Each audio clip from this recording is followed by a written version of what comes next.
Prajwal Revanna pen drive ಹಂಚಿಕೆ ಪ್ರಕರಣದಲ್ಲಿ ಮಾಜಿ ಶಾಸಕ ಪ್ರೀತಮ್ ಗೌಡ ವಿರುದ್ಧ ಎಫ್ಐಆರ್ ದಾಖಲಾಗಿದೆ. ಬೆಂಗಳೂರು ಸಿಐಡಿ ಕಚೇರಿಯಲ್ಲಿ ಸೆಕ್ಷನ್ 354, 506, 66E ಐಟಿ ಆಕ್ಟ್ ಅಡಿ ಎಫ್ಐಆರ್ ದಾಖಲಾಗಿದೆ. ಅಸಹಜ ಲೈಂಗಿಕ ದೌರ್ಜನ್ಯ ಪ್ರಕರಣದಲ್ಲಿ ಸೂರಜ್ ರೇವಣ್ಣರನ್ನ ಸ್ಥಳ ಮಹಾಜರಿಗೆ ಕರೆದೊಯ್ಯುವ ಸಾಧ್ಯತೆ ಇದೆ. ಲೈಂಗಿಕ ದೌರ್ಜನ್ಯ ನಡೆದಿದೆ ಎನ್ನಲಾದ ಗನ್ನಿಕಡ ಗ್ರಾಮದ ತೋಟದ ಮನೆಯಲ್ಲಿ ಮಹಜರು ನಡೆಸಲಿದ್ದಾರೆ. ಸದ್ಯ ಸಿಐಡಿ ವಶದಲ್ಲಿರುವ ಲೈಂಗಿಕ ದೌರ್ಜನ್ಯ ಪ್ರಕರಣದ ಆರೋಪಿ ಸೂರಜ್ ರೇವಣ್ಣ ಅವರನ್ನ ಇವತ್ತು ವೈದ್ಯಕೀಯ ಪರೀಕ್ಷೆಗೆ ಒಳಪಡಿಸೋದಕ್ಕೆ ನಿರ್ಧರಿಸಲಾಗಿದೆ. ಈಗ ಆಲ್ರೆಡಿ ಸಂತ್ರಸ್ತನಿಗೆ ಮೆಡಿಕಲ್ ಟೆಸ್ಟ್ ಕೂಡ ಮಾಡಲಾಗಿದೆ. ರೇಣುಕಾಸ್ವಾಮಿ ಹತ್ಯೆ ಕೇಸ್ನಲ್ಲಿ ದರ್ಶನ್ ಜೈಲು ಪಾಲಾಗಿದ್ದಾರೆ. ಹೀಗಾಗಿ ಪರಪ್ಪನ ಅಗ್ರಹಾರ ಜೈಲಿನ ಬಳಿ ಪೊಲೀಸ್ ಬಂದೋಬಸ್ತ್ ಹೆಚ್ಚಿಸಲಾಗಿದೆ. ಓರ್ವ ಪಿಎಸ್ಐ, 2 ಪೊಲೀಸ್ ಸಿಬ್ಬಂದಿ ಹಾಗೆ ಕೆಎಸ್ಆರ್ಪಿ ತುಕಡಿಯನ್ನ ನಿಯೋಜನೆ ಮಾಡಲಾಗಿದೆ. ಕೊಲೆ ಪ್ರಕರಣದಲ್ಲಿ ಪರಪ್ಪನ ಅಗ್ರಹಾರ ಜೈಲಿನಲ್ಲಿ ದರ್ಶನ್ 4 ದಿನ ಕಳೆದಿದ್ದಾರೆ. ಇವತ್ತು ಬೆಳಗ್ಗೆಯೂ ಜೈಲಿನ ಮೆನುವಿನಂತೆ ಚಿತ್ರಾನ್ನ ನೀಡಲಾಗಿದೆ. ಜೈಲೂಟ ಒಗ್ಗದೇ ಇದ್ರೂ ವಿಧಿ ಇಲ್ಲದೆ ದರ್ಶನ್ ಜೈಲೂಟವನ್ನ ಸೇವಿಸಿದ್ದಾರೆ. ಕೊಲೆ ಪ್ರಕರಣದಲ್ಲಿ ಜೈಲಿನಲ್ಲಿರುವಂತಹ ನಟ ದರ್ಶನ್ಗೆ 6106 ಅಂತ ಅಂದ್ರೆ ವಿಚಾರಣಾಧೀನ ಖೈದಿ ನಂಬರ್ ಅನ್ನ ನೀಡಲಾಗಿದೆ. ಇದೇ ಲಕ್ಕಿ ನಂಬರ್ ಅಂತ ಅಭಿಮಾನಿ ರಾಜೇಶ್ ತನ್ನ ಸ್ಕೂಟರ್ ಮೇಲೆ ಬರೆಸ್ಕೊಂಡಿದ್ದಾರೆ. ಮೈಸೂರಿನ ಟಿ ನರಸೀಪುರ ತಾಲೂಕಿನ ಕರುಹಟ್ಟಿ ಗ್ರಾಮದ ರಾಜೇಶ್ ಸ್ಕೂಟರ್ ಮೇಲೆ ಖೈದಿ 6106 ಹಾಗೆ ಬೇಡಿ ಚಿತ್ರವನ್ನ ಹಾಕಿಸಿದ್ದಾನೆ. ದರ್ಶನ್ ಕೇಸ್ನಲ್ಲಿ ತ್ವರಿತಗತಿಯಲ್ಲಿ ತನಿಖೆಯನ್ನ ಮುಗಿಸೋದಕ್ಕೆ ಪೊಲೀಸರು ಮುಂದಾಗಿದ್ದಾರೆ. 50 ರಿಂದ 60 ದಿನದ ಒಳಗಾಗಿ ಚಾರ್ಜ್ ಶೀಟ್ ಸಲ್ಲಿಸೋದಕ್ಕೆ ಕಾಮಾಕ್ಷಿಪಾಳ್ಯ ಪೊಲೀಸರು ಸಿದ್ಧತೆ ಮಾಡಿಕೊಳ್ತಾ ಇದ್ದಾರೆ. ಅಲ್ಲದೆ 6 ರಿಂದ 8 ತಿಂಗಳ ಒಳಗಾಗಿ ಟ್ರಯಲ್ ಮುಗಿಸೋದಕ್ಕೆ ಚಿಂತನೆಯನ್ನ ಮಾಡಲಾಗಿದೆ. ಬೆಂಗಳೂರಿನಲ್ಲಿ ನಟ ದರ್ಶನ್ ಅಭಿಮಾನಿ ಚೇತನ್ ಅನ್ನ ಬಸವೇಶ್ವರ ನಗರ ಪೊಲೀಸರು ಅರೆಸ್ಟ್ ಮಾಡಿದ್ದಾರೆ. ನಿರ್ಮಾಪಕ ಉಮಾಪತಿ ಗೌಡ ಬಗ್ಗೆ ಬೆದರಿಕೆ ಹಾಕಿದ್ದ ಹಿನ್ನೆಲೆಯಲ್ಲಿ ಬಂಧಿಸಲಾಗಿದ್ದು ಐಪಿಸಿ ಸೆಕ್ಷನ್ 504, 506 ಅಡಿ ಎಫ್ಐಆರ್ ದಾಖಲಾಗಿದೆ. 1 ಲೀಟರ್ ಹಾಲಿನ ಪ್ಯಾಕೆಟ್ಗೆ 50 ml ಸೇರಿಸಿ ಮಾರಾಟ ಮಾಡೋದಕ್ಕೆ ಕೆಎಂಎಫ್ ನಿರ್ಧರಿಸಿದ್ದು ಪ್ರತಿ 1050 ml ನ ಪ್ಯಾಕೆಟ್ ಅನ್ನ 44 ರೂಪಾಯಿಗೆ ಮಾರಾಟ ಮಾಡೋದಕ್ಕೆ ನಿರ್ಧರಿಸಿದೆ ಅಂತ. ಅಂದ್ರೆ ಸದ್ಯ 1 ಲೀಟರ್ ಹಾಲಿನ ಪ್ಯಾಕೆಟ್ 42 ರೂಪಾಯಿ ಇದ್ದು ಈಗ 1050 ml ಹಾಲಿನ ಪ್ಯಾಕೆಟ್ 44 ರೂಪಾಯಿ ಆಗುತ್ತೆ. ಇನ್ನು 22 ರೂಪಾಯಿ ಇದ್ದ ಅರ್ಧ ಲೀಟರ್ ಹಾಲಿನ ಪ್ಯಾಕೆಟ್ 50 ml ಹೆಚ್ಚುವರಿ ಹಾಲಿನೊಂದಿಗೆ 2 ರೂಪಾಯಿ ಹೆಚ್ಚಳ ಮಾಡಲಾಗಿದೆ.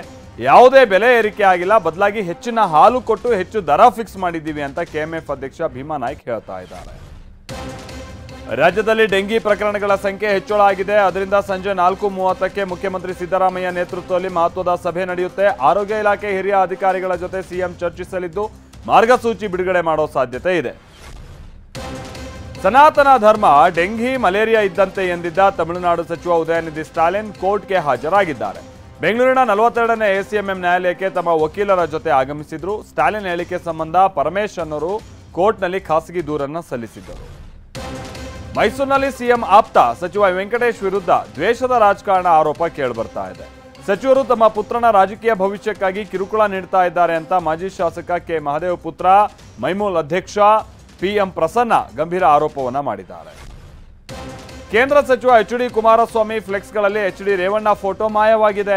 ಮಂಡ್ಯ ನಗರ ಸೇರಿದಾಗೆ ಜಿಲ್ಲೆಯ ಹಲವೆಡೆ ಶುಭ ಕೋರಿ ಬೃಹತ್ ಫ್ಲೆಕ್ಸ್ಗಳನ್ನು ಅಳವಡಿಸಲಾಗಿದೆ. ಆದರೆ ಮುಜುಗರದಿಂದ ಪಾರಾಗೋದಕ್ಕೆ ಮಂಡ್ಯ ಜೆಡಿಎಸ್ ನಾಯಕರು ರೇವಣ್ಣ ಅವರ ಫೋಟೋವನ್ನ ಹಾಕಿಲ್ಲ. ಚನ್ನಪಟ್ಟಣ ವಿಧಾನಸಭಾ ಕ್ಷೇತ್ರದಿಂದ ಡಿಸಿಎಂ ಡಿಕೆ ಶಿವಕುಮಾರ್ ಸ್ಪರ್ಧೆಗೆ ಹಿರಿಯ ನಾಯಕರು ಸಲಹೆಯನ್ನ ನೀಡಿದ್ದಾರೆ. ಈವರೆಗೂ ಕಾಂಗ್ರೆಸ್ ಚನ್ನಪಟ್ಟಣದಲ್ಲಿ ಗೆಲುವನ್ನ ಕಂಡಿಲ್ಲ.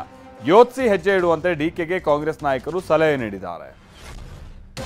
ಕಾಂಗ್ರೆಸ್ನಲ್ಲಿ 2 ಆಂತರಿಕ ಗುಂಪುಗಳಿವೆ ಅಂತ ಸಂಸದ ಬಸವರಾಜ ಬೊಮ್ಮಾಯಿ ಹೇಳಿದ್ದಾರೆ. ದೆಹಲಿಯಲ್ಲಿ ಮಾತನಾಡಿದ ಅವರು, ಒಂದು ಗುಂಪು ಸಿಎಂ ರದ್ದು, ಮತ್ತೊಂದು ಗುಂಪು ಡಿಸಿಎಂ ರದ್ದು, ಒಂದು ಗುಂಪು ಅಧಿಕಾರ ಉಳಿಸ್ಕೊಳ್ಳೋಕೆ ಪ್ರಯತ್ನ ಮಾಡ್ತಾ ಇದೆ. ಇದು ಡಿಸಿಎಂ ಹೆಸರಿನಲ್ಲಿ ಸಂಘರ್ಷ ನಡೀತಾ ಇದೆ ಅಂತ ಹೇಳಿದ್ದಾರೆ. ಯಾದಗಿರಿ ಜಿಲ್ಲಾಸ್ಪತ್ರೆಯಲ್ಲಿ ಜಲಕ್ಷಾಮ ಸೃಷ್ಟಿಯಾಗಿದ್ದು ಕುಡಿಯೋ ನೀರಿಗಾಗಿ ರೋಗಿಗಳು ಪರದಾಡ್ತಾ ಇದ್ದಾರೆ.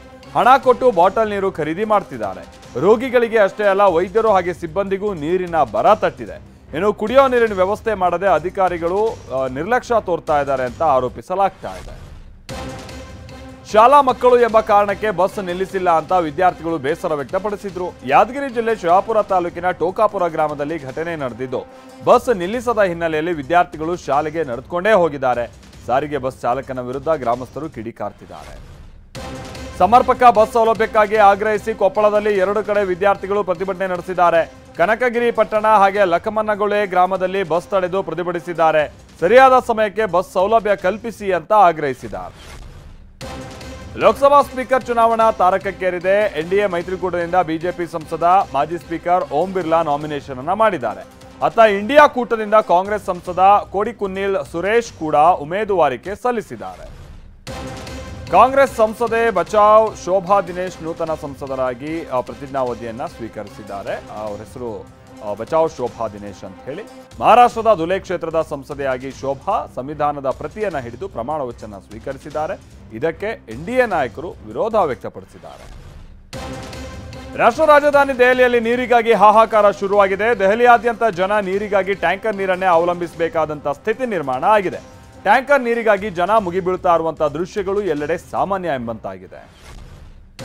ದೆಹಲಿ ಪಾಲಿನ ನೀರು ಬಿಡುಗಡೆಗೆ ಆಗ್ರಹಿಸಿ ಕಳೆದ 4 ದಿನಗಳಿಂದ ಆಪ್ ಸಚಿವೆ ಅತಿಶಿ ಹೋರಾಟಕ್ಕಿಳಿದಿದ್ದಾರೆ.